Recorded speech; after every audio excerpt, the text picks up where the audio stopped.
जौ विश्व के महत्वपूर्ण अनाजों में से एक है। भारत के साथ साथ विश्व के और भी कई देशों में इसकी खेती की जाती है। हालांकि एक वो भी समय था जब जौ को गरीबों की खेती माना जाता था, लेकिन बदलते दौर के साथ साथ जौ को लेकर लोगों की सोच भी बदली है। इसके लाभ और इसकी विशेषताओं की वजह से बाजार में इसकी अच्छी मांग भी देखने को मिल रही है।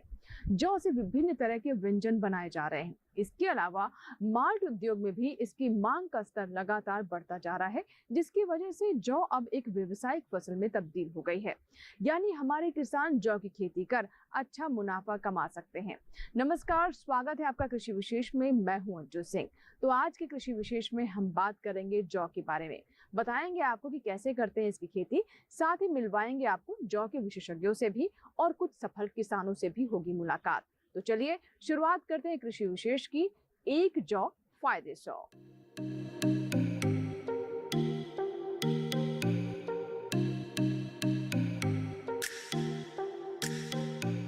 भारत में जौ एक महत्वपूर्ण अनाज की फसल है।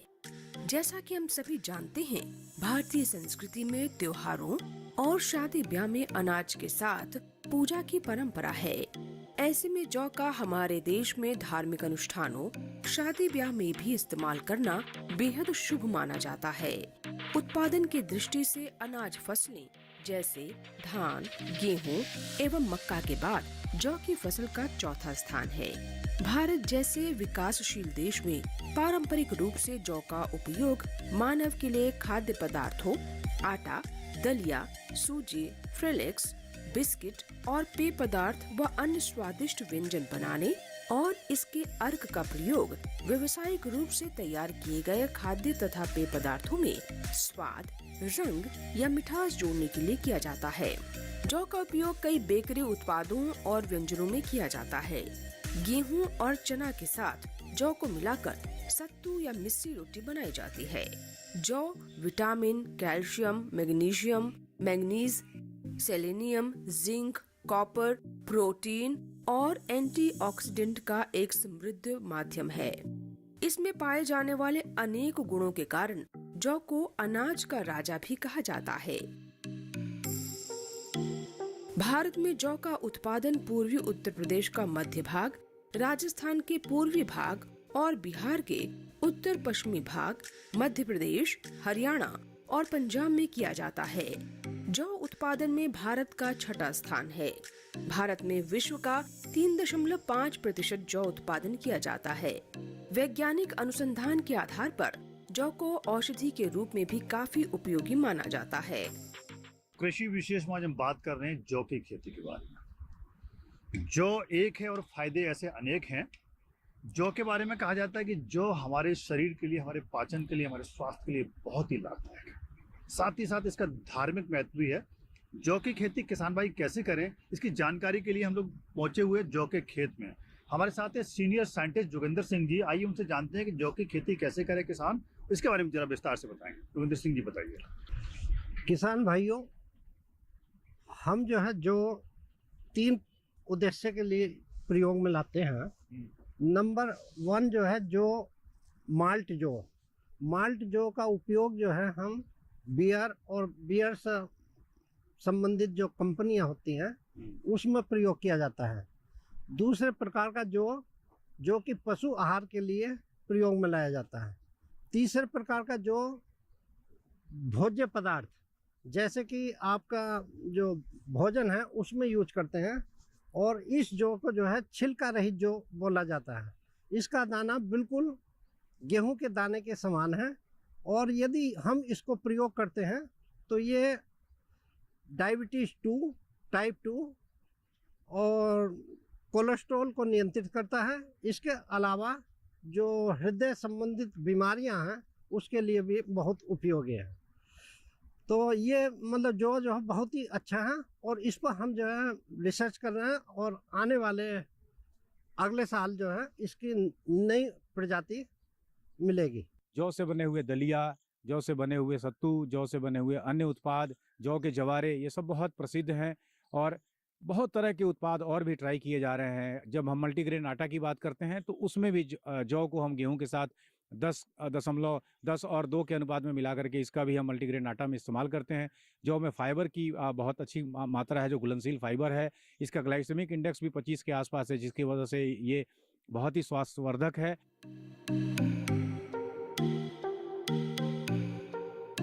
भारत के कई राज्यों में जौ की खेती की जाती है। अगर किसान भाई जौ की कुछ उन्नत किस्मों को अपनाकर खेती करें तो निश्चित है कि सफलता पाएंगे।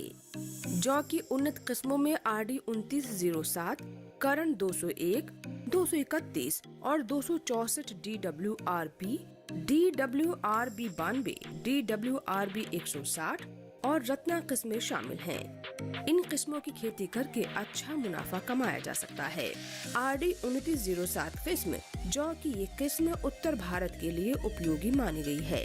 ये किस्म 125 से 130 दिनों में पककर तैयार होती है। इसकी उत्पादकता 38 से 40 क्विंटल प्रति हेक्टेयर तक की होती है। DWRB 92 किस्म की औसत उपज 50 क्विंटल प्रति हेक्टेयर है। ये किस्म 130 दिनों में तैयार हो जाती है। इस किस्म को मुख्य तौर पर उत्तर पश्चिमी मैदानी क्षेत्रों में उगाया जाता है।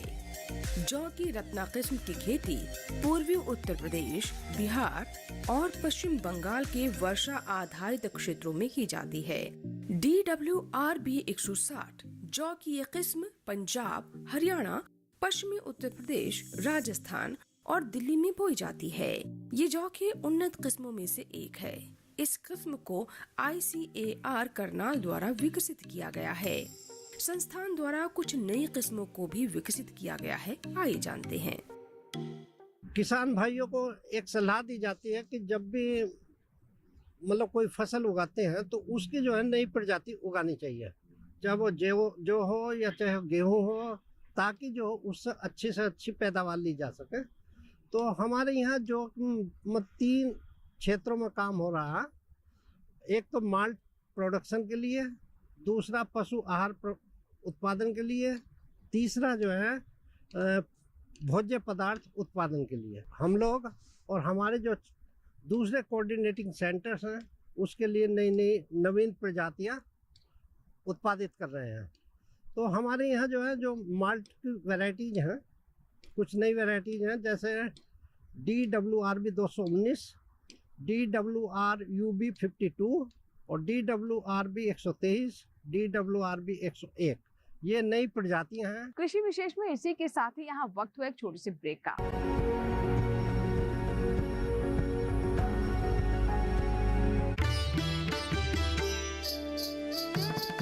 हमसे आपकी पीड़ा देखी नहीं जाती। ईश्वर का निर्णय मुझे मान्य है। कहा जाता है कि उनके आशीर्वाद से कई माताओं की सूनी गोद भरी है।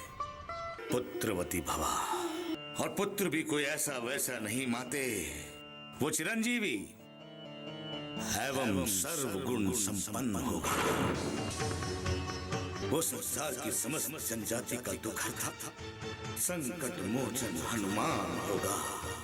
महाराज, आपको पुत्र रत्न की प्राप्ति हुई है महाराज। केसरी नंदन की, महारानी अंजना की।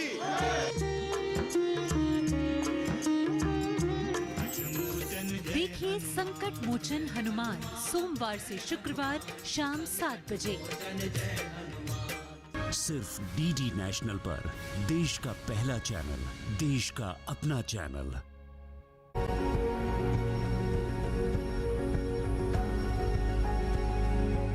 किसी भी फसल की खेती अगर वैज्ञानिक सलाह के साथ की जाए तो सफलता निश्चित है। जी हाँ, अगर हमारे किसान भाई बहन जौ की खेती में भी वैज्ञानिक विधियों को अपनाते हैं तो ऐसे में उन्हें अच्छा लाभ हो सकता है। इसीलिए बुआई से लेकर कटाई तक हर स्तर में विशेष बातों का ध्यान रखना आवश्यक है। आइए देखते हैं इससे जुड़ी हमारी रिपोर्ट। किसान भाई जौ की फसल से अच्छी पैदावार हासिल करने के लिए कुछ खास बातों का ध्यान रखें, जैसे गहरी दोमट मिट्टी और शीतोष्ण और समशीतोष्ण जलवायु जौ की फसल के लिए अच्छी रहती है। जौ की खेती के लिए खेतों में उचित जल निकासी का होना भी जरूरी है।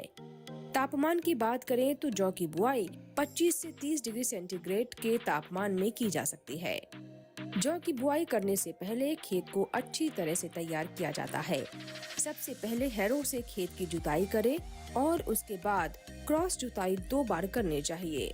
इसके बाद पाटा लगाकर मिट्टी को भुरभुरा बनाना चाहिए। लाइन से लाइन की दूरी 1 से 1.5 फुट रखें। प्रति हेक्टेयर के लिए जौ का बीज 100 किलोग्राम बुआई के लिए चाहिए। देरी से बुआई करने पर किसान भाइयों को सावधानी बरतनी होती है। जौ की फसल को अच्छी पैदावार के लिए बुआई के बाद सबसे पहले खरपतवार नियंत्रण रखें। जौ की अच्छी पैदावार के लिए किसान भाइयों को कम से कम 3 सिंचाई करना चाहिए। पहली सिंचाई बुआई के 30 दिनों बाद करना चाहिए और दूसरी सिंचाई पहली सिंचाई के 10 से 15 दिन बाद करनी चाहिए। तीसरी सिंचाई फूल आने के समय करनी चाहिए। जौ की फसल में उर्वरक का इस्तेमाल मिट्टी जांच के आधार पर करें। फसल में 80 किलोग्राम नाइट्रोजन, 40 किलोग्राम फास्फोरस और 20 किलोग्राम पोटाश प्रति हेक्टेयर देना चाहिए। सबसे पहले हमें जरूरत होती है एक क्वालिटी सीड की, गुणवत्ता वाला जो बीज है उसकी हमें जरूरत होती है। वो कहाँ मिलता है? हर एक स्टेट के अंदर हम देखें तो बीज की दुकानें होती है, सरकारी बीज की दुकानें होती हैं या संस्कारी संस्थान होते हैं हमारे, जैसे भारतीय गेहूं एवं जौ अनुसंधान संस्थान है और जैसे विभिन्न कृषि विश्वविद्यालय हैं जहां से हम ऊंची और अच्छी गुणवत्ता का सीड हम प्राप्त कर सकते हैं। एक बार हमारे पास अच्छी गुणवत्ता का सीड अगर है, उसके बाद किसान भाइयों हमें पता होना चाहिए कि हमने जौ की बिजाई कब करनी है। सबसे बढ़िया टाइम अगर हम करें तो नवंबर माह का जो पहला पखवाड़ा है 1 से 15 नवंबर है, वो बहुत ही उचित रहता है जौ की बिजाई के लिए। और ध्यान रखना है जब भी हम बिजाई करते हैं उससे पहले हमें पता होना चाहिए हमारे खेत का जो तासीर है वो क्या है। जो हमारी मिट्टी है उसकी जांच हमें होनी चाहिए, जिससे हमें सिंचाई करनी है उस पानी की हमें जांच करवा लेनी चाहिए ताकि हमें एक उच्च क्वालिटी की पैदावार प्राप्त हो सके। अन्य किसी भी फसल के भांति जौ की फसल को भी कुछ कीटों से नुकसान होने का खतरा होता है। पीला रतुआ जौ के पौधों पर पीले रंग के धब्बे कतारों में दिखाई देने लगते हैं। कभी कभी ये धब्बे डंठलों पर भी दिखते हैं। इस रोग के बढ़ने से बालियां भी रोगी हो जाती हैं। ये रोग जनवरी के पहले पखवाड़े में नजर आने लगता है। इससे दाने कमजोर हो जाते हैं। दूसरा, धारीदार पत्तों का रोग। इस रोग में जौ के पौधे की पत्तियों पर लंबी व गहरी भूरी रंग की लाइनें पड़ जाती हैं। रोग का प्रकोप बढ़ने पर पत्ते झुलस जाते हैं। इस रोग की शुरुआत जनवरी के अंत में होती है। जौ की फसल में किसी भी प्रकार के रोग दिखने पर विशेषज्ञों की सलाह के आधार पर उचित कीटनाशकों का छिड़काव करना चाहिए।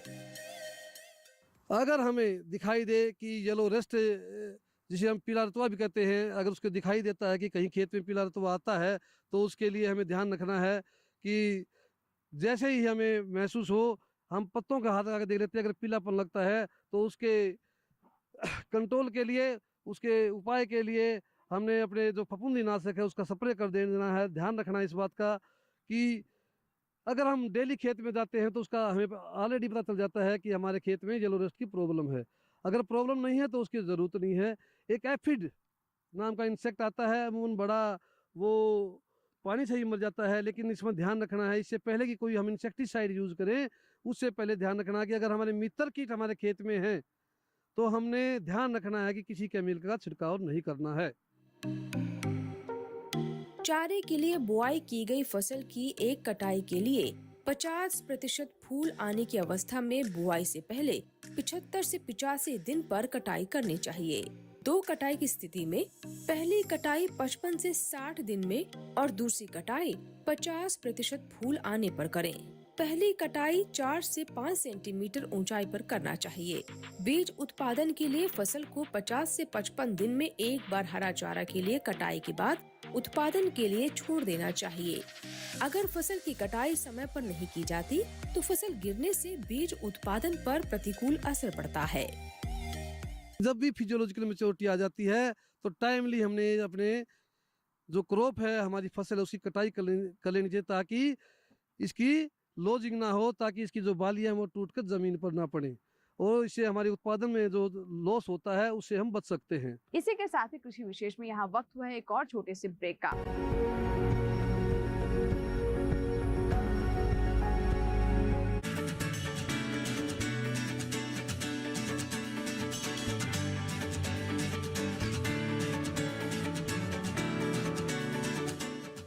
आप ये प्राकृतिक खेती में कब से आए? कैसे आप मान रहे कि हम प्राकृतिक खेती में बढ़ रहे हैं? 3 वर्ष से हम जो है उसमें रासायनिक खाद और दवाइयाँ नहीं डाल रहे हैं, उसमें कम लागत और मुनाफा ज़्यादा है। जैविक खेती करने के लिए हम मतलब जो सबसे पहले हमें जीवामृत तैयार करते हैं, जीवामृत बीजामृत। आप भी प्राकृतिक खेती करके खुश हैं? हाँ बढ़िया जी, सब माने बीमारी तो है नहीं इसमें बिल्कुल भी।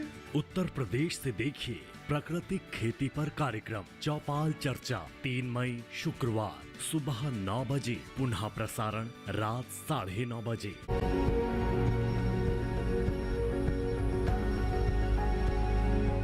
कृषि के क्षेत्र को बढ़ावा देने में कृषि विश्वविद्यालयों का अहम रोल है। भारतीय गेहूं एवं जौ अनुसंधान संस्थान भी इस दिशा में लगातार प्रयासरत है। आइए आपको बताते हैं कि कैसे हमारे कृषि वैज्ञानिक भी लगातार हमारे किसानों के साथ जुड़कर उनकी मदद कर रहे हैं। बताते हैं कि संस्थान के निदेशक की तरफ से किस तरह के प्रयास किए जा रहे हैं। कृषि के क्षेत्र को बढ़ावा देने और किसानों के बेहतर भविष्य में कृषि संस्थानों और संस्थान से जुड़े कृषि वैज्ञानिकों की अहम भूमिका रही है। नित नए प्रयास, नई नई प्रजातियों को विकसित करना, उन्नत किस्मों के बीजों को किसानों तक पहुंचाना, जिससे उनकी पैदावार बढ़े और आमदनी बढ़े, इस पर ये संस्थाएं काम करती ही रहती हैं। बात अगर जौ की करें तो भारतीय गेहूं एवं जौ अनुसंधान संस्थान करनाल ने जौ की फसल पर कई शोध किए हैं, जिससे इस संस्थान को नई नई प्रजातियां हासिल हुई हैं, ताकि किसानों को अधिक से अधिक पैदावार प्राप्त हो सके। आने वाले समय में मेरा मानना है कि बारले का क्षेत्रफल देश में बढ़ेगा और लोगों को इसके जो स्वास्थ्य बेनिफिट हैं उसके बारे में जागरूकता के साथ साथ खेती करने के लिए भी हम उनका ध्यान आकर्षण कर पाएंगे। मेरी उम्मीद है कि आने वाले समय में क्लाइमेट रेजिलियंस की अगर हम बात करते हैं तो बारले एक ऐसी फसल है जिसके ऊपर जलवायु के परिवर्तन का कम से कम असर पड़ता है, तो उस मामले में भी ये फसल एक उपयोगी साबित होगी। इसके साथ साथ बहुत सारे न्यूट्रासिटिकल जो मेडिसिन्स हैं या जो हमारी बहुत सारी बीमारियां हैं जिनके प्रति हमें दवाई खानी पड़ती है, तो अगर हम बारले का या अन्य डाइवर्सिफाइड फूड का सेवन करते हैं तो हम अपने आप को स्वस्थ भी रख पाएंगे। तो हम जलवायु का, खेत का, किसान का, सेहत का और वातावरण का, इसके प्रसार प्रचार से हम हर चीज़ का ध्यान कर पाएंगे और उम्मीद करता हूँ कि देश के किसान इसको और आगे बढ़ चढ़कर अपनाएंगे और खेती करना शुरू करेंगे। जौ के अनगिनत फायदों और विशेषताओं को देखते हुए लोगों में इसके उपयोग के प्रति रुझान देखा जा रहा है। साथ ही इसे विभिन्न प्रकार से इस्तेमाल भी किया जा रहा है।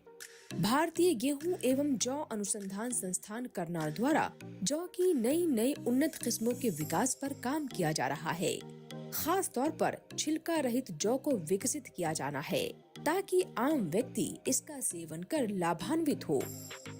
भारतीय गेहूं जौ अनुसंधान संस्थान करनाल की एक मुख्य फसल जौ बारले भी है, जिसपे हमारा फोकस अब छिलका रहित यानी हस्कलेस बारले की वैरायटीज को डेवलप करना है। भारत में बारले की जो खेती है प्रमुखतया वो पंजाब, हरियाणा, राजस्थान, मध्य प्रदेश इन राज्यों में होती है और मुख्य रूप से माल्ट के लिए बारले का इस्तेमाल होता है। जौ के अगर इतिहास की बात करें तो ये सदियों से हमारे देश में इसकी खेती होती आ रही है। इसके अलावा ये एक ऐसी फसल है जो विश्व में 5वें स्थान पे आती है और इसकी खेती देश के बहुत विदेशों में भी बहुत जगह पे होती है। कुल मिलाकर के देखें तो जौ की खेती जब हम आज़ाद हुए उस समय करीब 3 मिलियन हेक्टेयर में होती थी और धीरे धीरे इसका रकबा घटता चला गया और विगत वर्ष की बात अगर करें तो करीब 0.7 मिलियन हेक्टेयर में इसकी खेती की गई थी और इसकी जो उत्पादकता है वो अगर देखें तो धीरे धीरे बढ़ करके ये करीब 3 टन के आसपास आ गया है। और जैसे जैसे औद्योगिक विकास हुआ है, जैसे जैसे इसमें मूल्य संवर्धन हुआ है, इसके प्रोडक्ट बनाए जाने लगे हैं, जौ की व्यावसायिक खेती को बढ़ावा मिला है। वैसे तो जौ की खेती सदियों से होती आ रही है भारत में और इसकी अगर उपयोगिता की बात करें तो बहुत पारंपरिक तरह के भोजन में इसका इस्तेमाल होता था। लोग सत्तू बना करके इसका इस्तेमाल करते थे। लेकिन जब से जौ के माल्ट का प्रयोग शुरू हुआ है और जब से माल्ट एक बहुत ही अच्छा प्रोडक्ट है जौ का, जिसके माध्यम से बहुत सारी चीज़ें बनाई जाती हैं, जिससे बियर भी बनता है, बहुत सारा बेबी फूड्स बनाया जाता है, बहुत सारे डायरेटिक सिरप जो मूत्र विकार से संबंधित औषधियाँ हैं वो बनाई जाती हैं, बहुत सारी कैंडीज़ बनाई जाती हैं। तो जौ एक बहुत ही औषधीय फसल है जिसमें बहुत सारे ऐसे गुण हैं जो किडनी के विकारों में भी कामयाब है। तो कुल मिलाकर देखें तो भारत में जौ का रकबा घटा ज़रूर है विगत वर्षों में, क्योंकि कहीं न कहीं जो आर्थिक दृष्टिकोण से अगर बात करते हैं तो जौ का समर्थन मूल्य थोड़ा कम होने की वजह से इसमें कहीं न कहीं किसानों का रुझान कम हुआ है। लेकिन हाल के वर्षों में जब से ब्रूइंग इंडस्ट्री 1992 के बाद से भारतवर्ष में आना शुरू हुई, तब से जौ की जो अनुबंध खेती है, जिसको हम ठेका खेती भी कहते हैं, उसमें बहुत सारी ब्रूइंग इंडस्ट्री ने इसको प्रश्रय दिया है और एक निर्धारित मूल्य पे जौ की खरीद होती है। और आने वाले समय में मुझे लगता है कि ये एक ऐसी औद्योगिक फसल है जो बहुत सारे क्षेत्रफल में कामयाब होगी।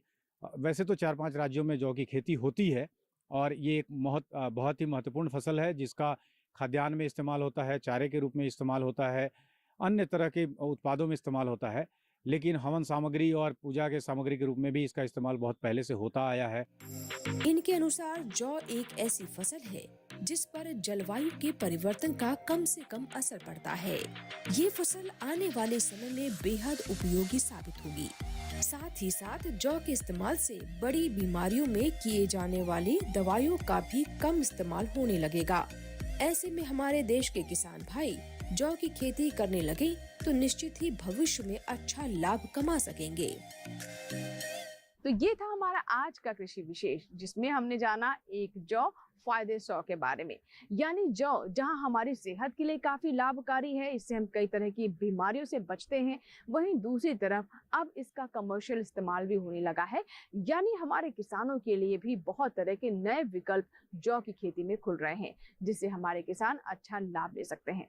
साथ ही इस दिशा में विभिन्न तरह के अनुसंधान भी किए जा रहे हैं ताकि किसानों तक अच्छी किस्में पहुंचाई जा सके।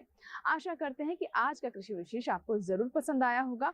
अगर आपको कोई सुझाव हैं तो आप हमें ईमेल कर सकते हैं। हमारा ईमेल आईडी नोट कर लें, ddkrishivishesh@gmail.com।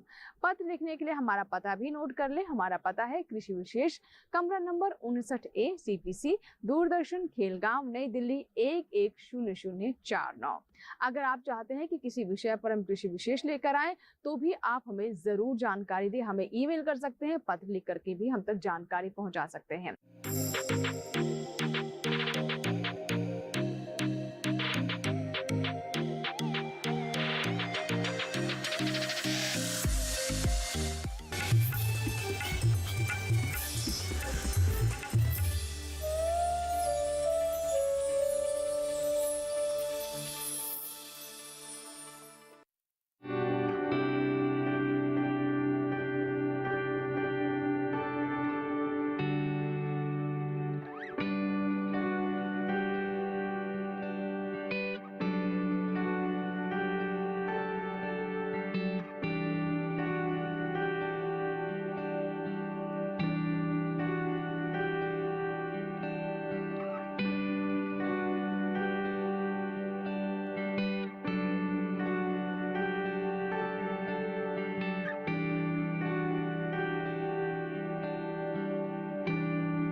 बर्बाद हो गए लोग। आए हाय लली, हमें तो अभी तक ऐसा ना लगे। Shubham, yes dad. तुम्हें नहीं मालूम कि वहाँ का माहौल क्या होगा? मैं मानता हूँ कि मैंने विशेष की तरह कभी शतरंज नहीं खेली। वहाँ जाके मुझे भूल मत जाना। तुम्हें कैसे भूल सकता? ये कलकत्ता वाली फैक्ट्री को बर्बाद करने का प्लान बना है। क्या? इस अकेलेपन में तब कर अगर मेरा सोना कुंदन बन गया। देखिए सौतेला प्रतिदिन दोपहर 12:30 बजे और रात 11 बजे सिर्फ डीडी नेशनल पर, देश का पहला चैनल, देश का अपना चैनल। श्रद्धा का मतलब है अपने गुरु पर श्रद्धा रखो, और सबूरी का मतलब है धैर्य रखो, सब्र करो, किसी भी काम के लिए जल्दी मत करो। तुम कौन हो? जिसे तुम ढूंढ रहे हो। साईं बाबा। हाँ? साईं बाबा और तुम? नहीं, तुम साईं बाबा नहीं हो सकते। देखिए साईं बाबा सोमवार से शनिवार शाम 6 बजे, पुनः प्रसारण प्रातः 9 बजे। सिर्फ डीडी नेशनल पर, देश का पहला चैनल, देश का अपना चैनल।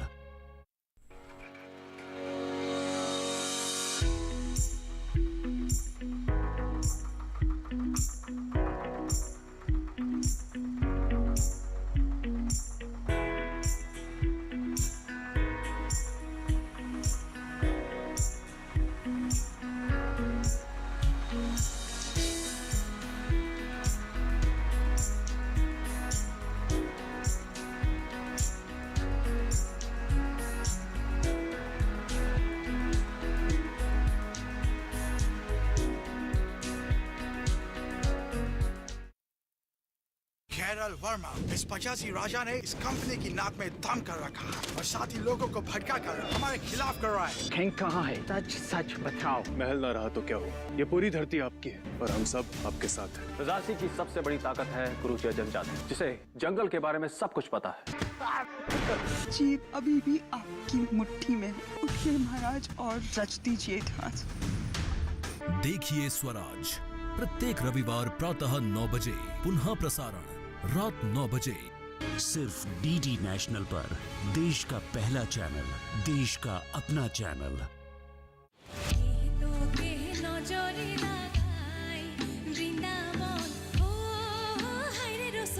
जैसे आपकी प्रोग्रेस का हम ट्रैक रिकॉर्ड अगर देखें तो आप एकदम झिझके हुए शर्माए से आए थे और अब आप ओन करते हैं स्टेज। भारत का अमृत कलश हर शनिवार और रविवार शाम 7 बजे, सिर्फ डीडी नेशनल पर। देश का पहला चैनल, देश का अपना चैनल। कौन थे वो संगीतकार जिन्होंने ब्लैंक चेक पर भी नहीं बेचा अपना हुनर?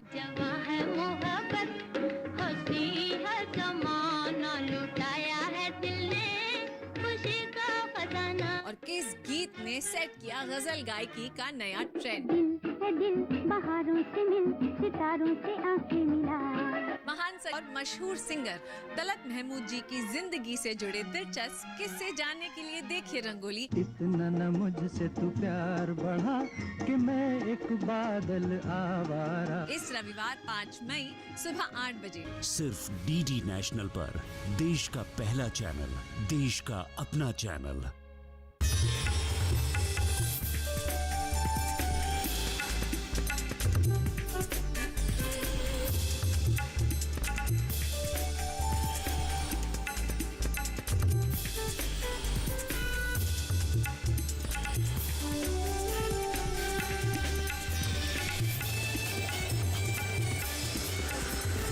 डीडी के साथ बदलते भारत की शान।